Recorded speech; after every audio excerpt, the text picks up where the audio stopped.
Injil Tuhan kita Yesus Kristus menurut Yohanes. Dimuliakanlah Tuhan.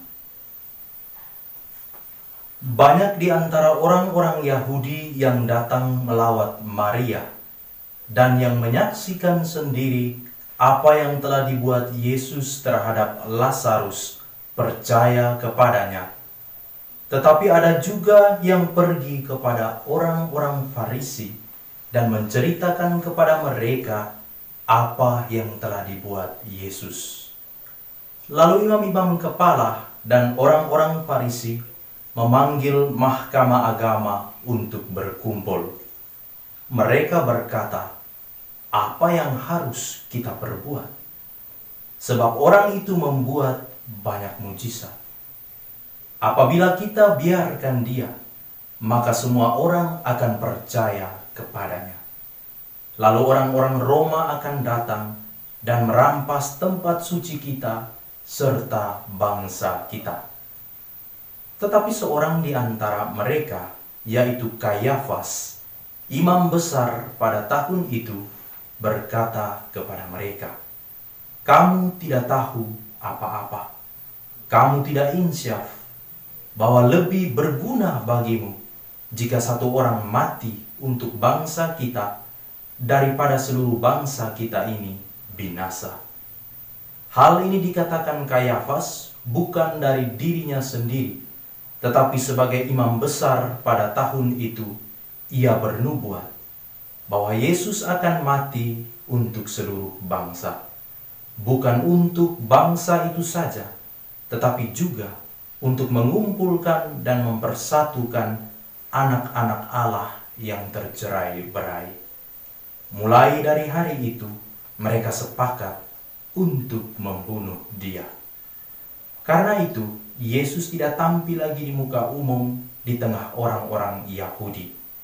Ia berangkat dari situ ke daerah dekat padang gurun, ke sebuah kota yang bernama Efraim. Di situ ia tinggal bersama murid-muridnya. Waktu itu hari raya Paskah orang Yahudi sudah dekat, dan banyak orang dari negeri itu berangkat ke Yerusalem untuk menyucikan diri sebelum Paskah itu. Mereka mencari Yesus, dan sambil berdiri di dalam bait Allah, mereka berkata seorang kepada yang lain, "Bagaimana pendapatmu? Akankah datang jugakah ia ke pesta?"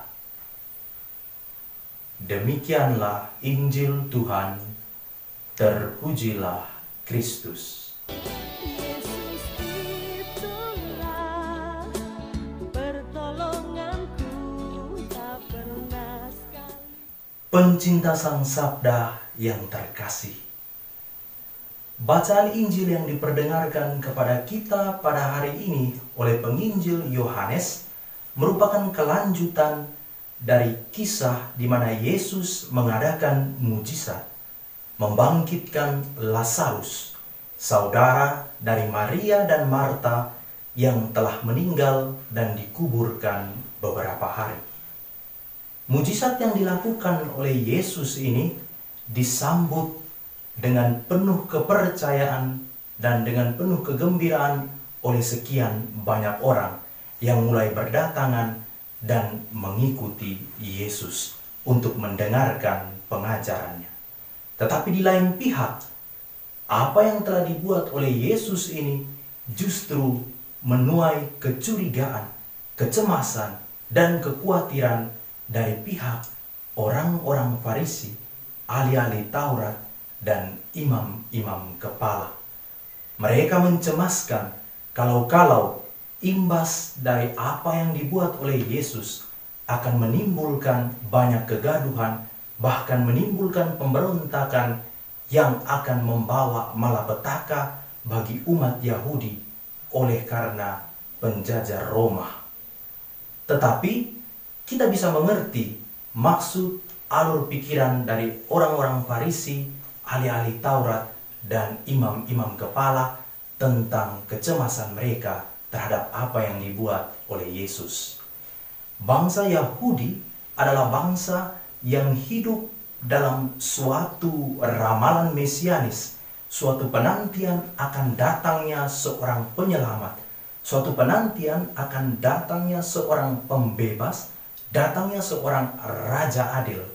Dalam konteks kehidupan orang Yahudi pada waktu itu, mereka berada dalam situasi penjajahan di bawah penekanan orang-orang Romawi.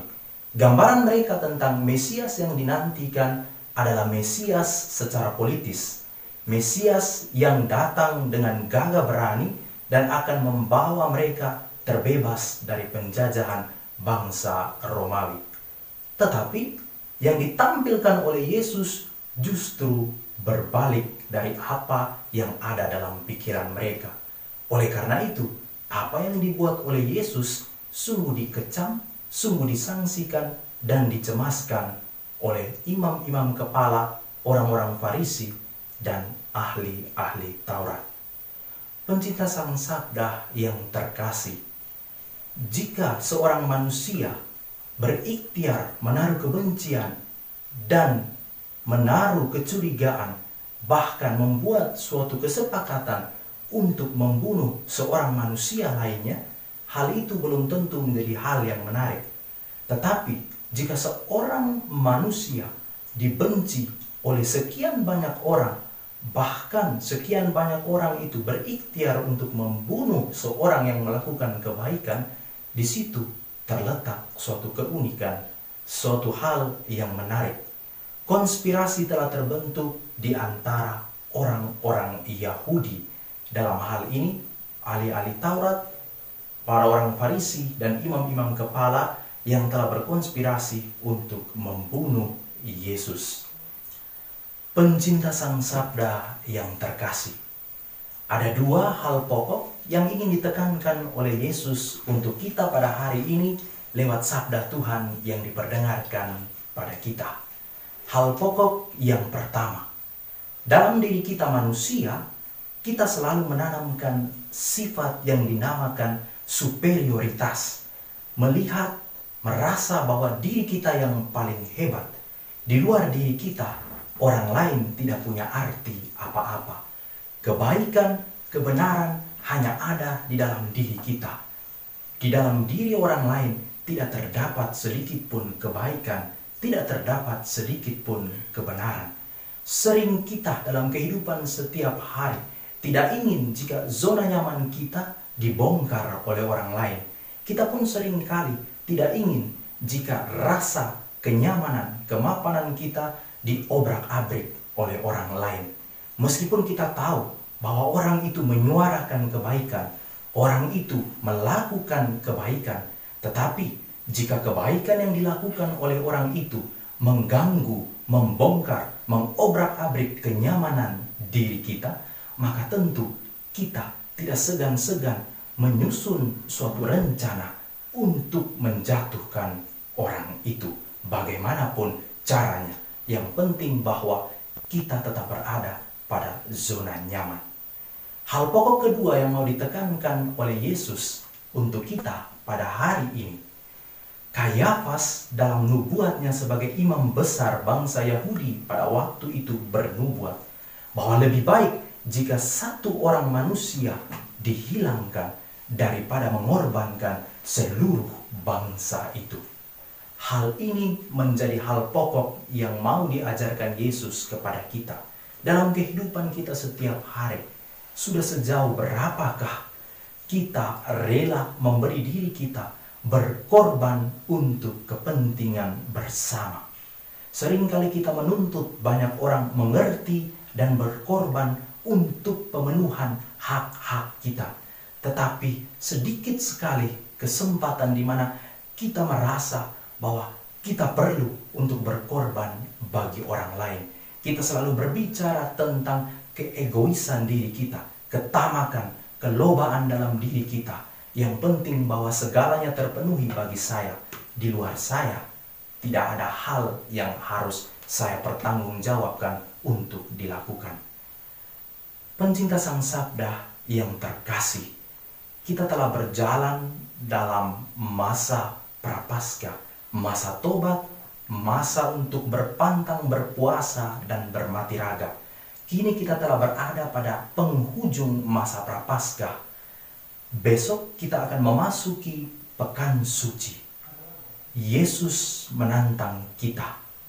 Kita tidak lagi berpuasa, kita tidak lagi berpantang, kita tidak lagi bermati raga. Kali ini Yesus mengajak kita untuk ikut bersamanya, memikul salib dan berkorban untuk menyelamatkan banyak orang, membawa sekian banyak orang untuk kembali ke dalam pangkuan rahmat keselamatan dari Allah. Mari kita membangun komitmen, meruntuhkan segala kepicikan hati dan pikiran kita, meruntuhkan segala ketamakan, kelobakan, keegoisan dalam diri kita masing-masing, dan kita membangun komitmen untuk mau memberi diri kita berkorban untuk kepentingan banyak orang. Tuhan Yesus memberkati niat baik hati kita. Amin. Allah